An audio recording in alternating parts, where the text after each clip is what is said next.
Hello everyone! Welcome back again sa aking channel. Today, nandito tayo sa Pacific Place at ngayong araw ay ipapakita ko naman sa inyo kung gaano kaganda ang New Year's, Chinese New Year display nila ngayon dito sa Pacific Place. Ito mga kaibigan sa Hong Kong, ibang time, ibang occasion, iba-iba ang display nila dito. At syempre dahil nandito tayo sa malalaking mall, at syempre laging iba-iba din ang kanilang mga dekorasyon. Kaya nandito tayo ngayon sa taas. Ipapakita natin kung gaano kaganda yan, parang sapatos. So diba guys, parang sapatos, sa bahay-bahay siya doon sa may gilid.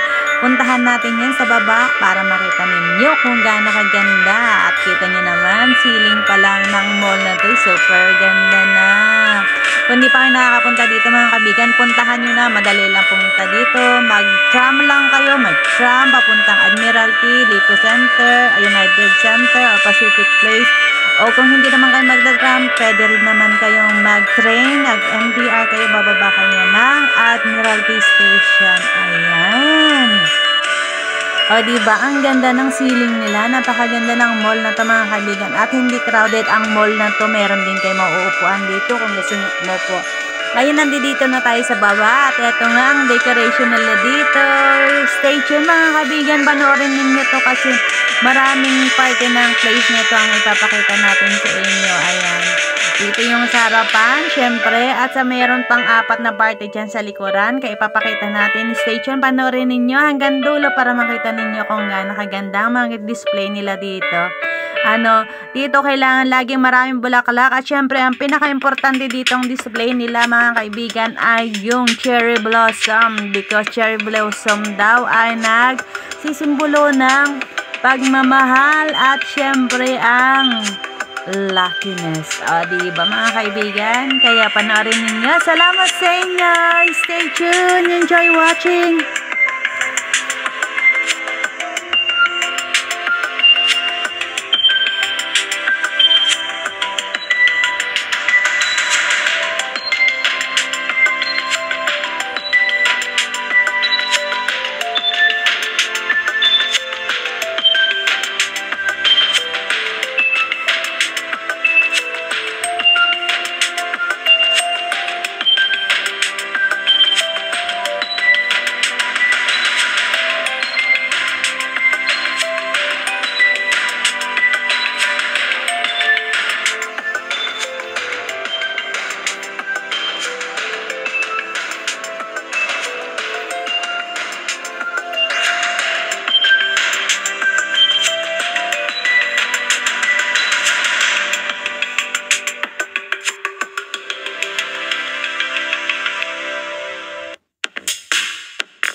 kalabaw natin. Kung gusto niyo puntahan tong kalabaw na to.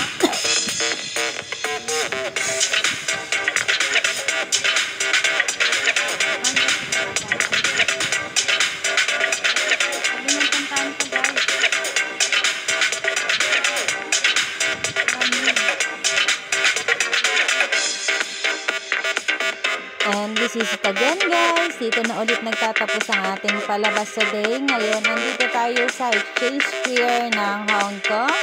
Ayan, etong fountain na yan ay puno ng tao yan pag linggo. Pasukin natin ang loob ng Exchange Square guys, kung ano maganda dyan. Ipapakita ko sa inyo dahil laging maganda dyan.